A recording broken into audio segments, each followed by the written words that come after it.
नाथद्वार में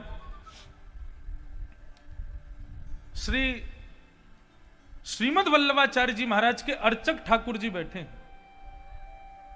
केवल मेरे अंगूठे के बराबर के लड्डू गोपाल हैं, कितने हजार वर्ष पुराने हैं कोई पता नहीं।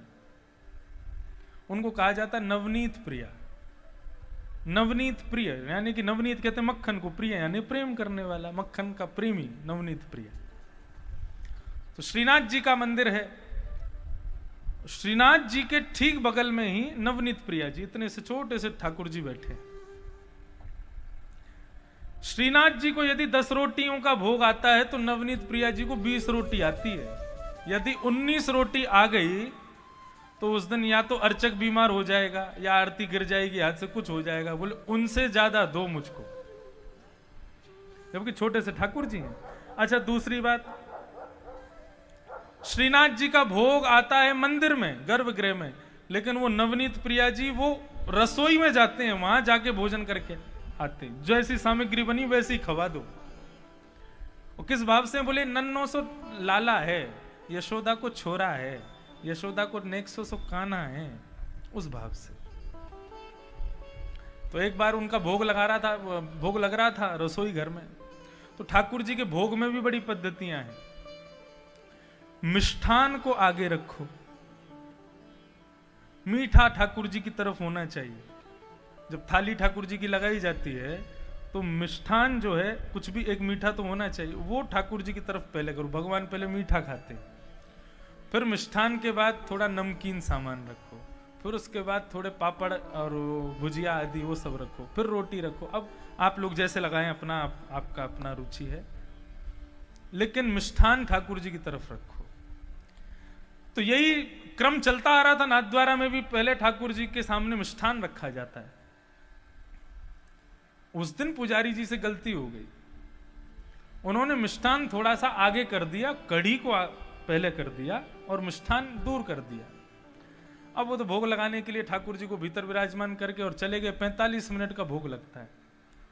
कई घरों में हम देखते हैं कि सीधा भोग रखा, ठाकुर जी घंटी हिलाई, तुरंत उठा लिया। अरे चखने तो दो उनको, तुमने सीधे रखे उठा लिए। और कई जगह में देखा है कि वहां पर पता है क्या है, स्पेशल एक काला सा एक डिब्बा होगा जिस पे बहुत मेल जम रहा होगा। उसमें अंदर क्या है, काजू, बादाम, किशमिश और मिश्री। ये क्या है? ये उनके भगवान का 12 महीना का भोजन है। सुबह उठते ही नहला धुला के बस काजू बादाम मिश्री रख दो ठाकुर जी को, पूरे दिन वही खाएंगे।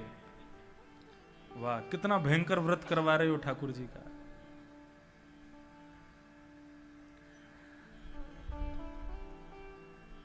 तो ऐसा करके वो पुजारी जी चले गए, वो ठाकुर जी भोग लगा रहे थे। अब 45 मिनट भोग लगता है। 45 मिनट के बाद जैसे ही पुजारी जी भीतर आए तो नवनीत प्रिया जी अपने सिंहासन से गायब, छोटे से ठाकुर जी।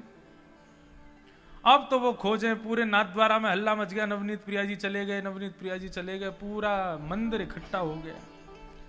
बर्तन उठा के देखें कहां हैं, कहां चले गए, नन्हे से ठाकुर जी कहां गिर गए। सबने कहा भैया एक काम करो, जितनी सब्जी सामग्री सबको छानो, इनमें तो नहीं पड़े कहीं। अच्छा, हमारी तरह थाली नहीं लगती है ठाकुर जी की।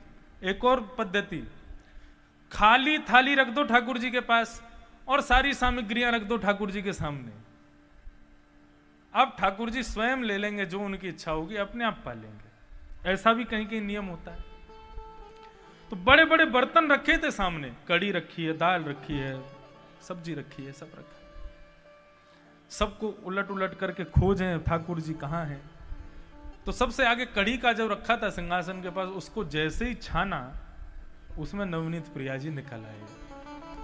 तो पुजारी जी को लगा कि ठाकुर जी को कड़ी इतनी पसंद है कि खाई नहीं है, उसमें कूद ही गए हैं। तो इसका मतलब आज से ठाकुर जी को कड़ी का भोग सबसे ज्यादा लगाया जाएगा। अब तो ये स्थिति हो गई, नाथद्वारा में 12 महीना कड़ी बनने लगी। कड़ी बन रही है, कड़ी खवाए जा रहे हैं। बोले ठाकुर जी कूद गए उसको खाने के लिए, तो वो खिलाएंगे। पुजारी जी एक दिन रात्रि सोए थे, ठाकुर जी रोने लगे स्वप्न में आके। पुजारी उठ गए, जय जय, मुझसे कोई अपराध हो गया, आप रुदन क्यों कर रहे हो? बोले हमारो इतने दिना पहले आपने भोग लगाए हो? बोले हाँ। भोग में मिष्ठान मोसों दूर कर दियो? आगे कड़ी पधरा दे। बोले हाँ कड़ी पधराई, आपको तो कड़ी प्रिय है। बोले कड़ी प्रिय, कहां से प्रिय कड़ी मोकू? बोले अरे आप वह कड़ी में कूद गए। बोले मैं कड़ी में कूदा नहीं था, मैं तो मिष्ठान लेने के लिए जा रहा था, कड़ी बीच में आ गई, अब हम उसमें कूद गए, आपको लगा कि हमको कड़ी ज्यादा प्रिय है, और तब से आप हमको कड़ी कड़ी कड़ी कड़ी खवाए जा रहे हो। आज से 1 महीना तक अब कड़ी नहीं खिलाना, हमको केवल मीठा खिलाओ। ऐसे ठाकुर जी। ये क्या है? अब ना तो ठाकुर जी को आप देख पाओगे ना सुन पाओगे, लेकिन अनुभव होगा, और यही अनुभव, इसी को आनंद कहते हैं, यही भगवान है। ये अनुभव सबको हो, उसके लिए तो कथा है।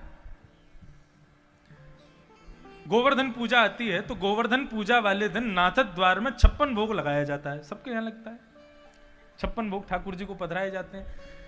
लेकिन इस बार मैं नाथद्वारा गया था अभी दिसंबर में, तब मुझे एक और 56 भोग मिल गया। 56 भोग साल में एक ही बार आता है। आप लोग नाथद्वारा कितने लोग गए हो? हाथ ऊपर करो। आप तो कथा में ही गए थे। हाँ तो नाथद्वारा श्री गोवर्धन नाथ प्रभु आज से 500 वर्ष पहले व्रत छोड़ के चले गए वहां पर। तो नाथद्वारा के जो श्रीनाथ जी हैं वहां पर साल भर में एक बार 56 भोग का भोग आता है ठाकुर जी को। किस दिन आता है? गोवर्धन पूजा वाले दिन, क्योंकि उस दिन सब ब्रजवासियों ने लगाया था 56 भोग। लेकिन दिसंबर के महीने में पूष मास जब प्रारंभ होता है तब फिर एक और बार 56 भोग आता है। मैं मंदिर दर्शन करने के लिए गया तो पुजारी जी के साथ बैठ के मैं ऐसी चर्चा करता हूँ, अब क्या हो रहा है, अब कैसे कर रहे हैं, अब ठाकुर जी को आज ये क्यों धराया, आज ठाकुर जी को ऐसे कुंडल क्यों पहनाए, आज ठाकुर जी का ऐसा मुकुट क्यों धराया, इसके पीछे क्या, हर चीज के पीछे कोई अर्थ है। वो ऐसे ही श्रृंगार आपको लुभाने के लिए ठाकुर जी तैयार नहीं हुए, वो हर चीज का एक अर्थ होता है।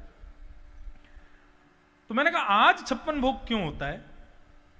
तब बोले कि जो 56 भोग गोवर्धन पूजा वाले दिन होता है, तो वल्लभाचार्य जी महाराज जब थे आज से हजारों वर्ष पहले, तो वल्लभाचार्य जी महाराज के 7 सेवाए ठाकुर जी थे, 7 निधि थे उनके।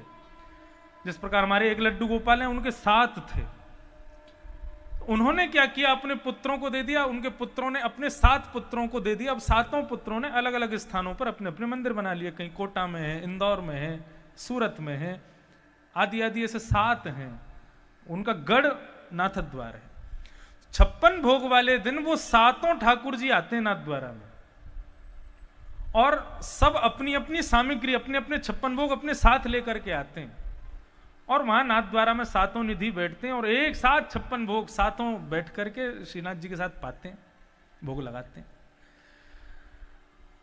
तो वो तो रहा 56 भोग। अब ये दिसंबर में 56 भोग क्यों लगा? तो मैंने पूछा पुजारी जी से, तो पुजारी जी बोले जब वो 7 लोग आते हैं पाने के लिए 56 भोग, तो हमारे श्रीनाथ जी संकोच में आकर के कम खाते हैं। 7 बैठे हैं, अब 7 लोग टेबल पर बैठे हैं भोजन करने के लिए, तो आप जैसे रोज खाते हो वैसे थोड़ी खाओगे। रोज तो महाराज लिए चावल दाल डाली हाथ से बना के और सीधा मुंह में, और जब कोई साथ में बैठे हो तो बड़े अदब से चम्मच उठाएंगे फिर खाएंगे बना के। ऐसे ही ठाकुर जी जब 7 लोग बैठते हैं तो बड़े अदब से खाते हैं। ये मिष्ठान खाएंगे, ये खाएंगे, नहीं ज्यादा नहीं खाएंगे, थोड़ा थोड़ा खाएंगे। नहीं क्या बोलेंगे? 7 लोग बैठे। जब 56 भोग लगा के 7 चले जाते हैं तब ठाकुर जी का रोना शुरू होता है। पुजारी जी से कहते हैं, बोले क्या? बोले मैं भूखा हूं अभी। क्यों? बोले उन 7 के संकोच के चक्कर में मैंने ढंग से नहीं पाया। तो क्या करें? तब दिसंबर के महीने में ठाकुर जी का गुपचुप 56 भोग लगाया जाता है, जिसमें अकेले वो ही पाते हैं और कोई नहीं आता। नाथद्वार का एक नियम है, जब ठाकुर जी भोग लगाएंगे तो बाहर सेनाई बजेगी, पूरे नगर को सुनाई देगी, नगाड़े बजेंगे, पूरा नगर सुनेगा ठाकुर जी भोग लगा रहे हैं। लेकिन उस दिन सेनाई और नगाड़ा भी अंदर जाके बजाते हैं वो लोग। क्यों?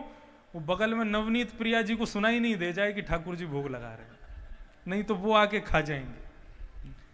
तो ये सब बातें, ये सब भाव, ये सब प्रेम की अनुभूतियां हैं ठाकुर जी के स्मरण की।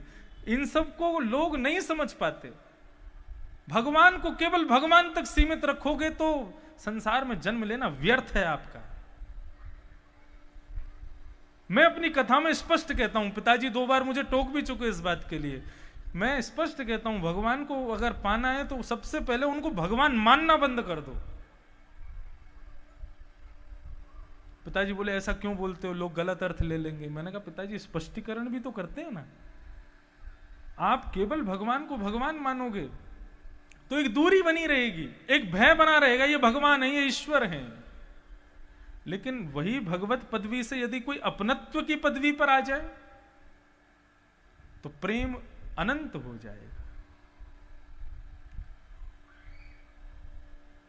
वक्ता को, कथा करने वाले को केवल व्यास तक सीमित मत रखो, उसके प्रति भी कोई ना कोई संबंध आपका हो जाना चाहिए। 7 दिनों में मित्र भाव हो, भ्रातृ भाव हो, कोई भाव हो। उस भाव से क्या होगा, उसकी कही गई बातों में फिर आपका इंटरेस्ट अपने आप बढ़ेगा। जब कोई अपना अच्छी बात कहता है तो सुनने में आनंद आता, पराया कुछ भी कहता रहे उससे हमको क्या मतलब। इसलिए अपनत्व की स्थापना ये बहुत जरूरी है। तो भगवत भक्ति में कोई ना कोई बदलाव, रोज कुछ ना कुछ चेंजेस किया करो। एक सी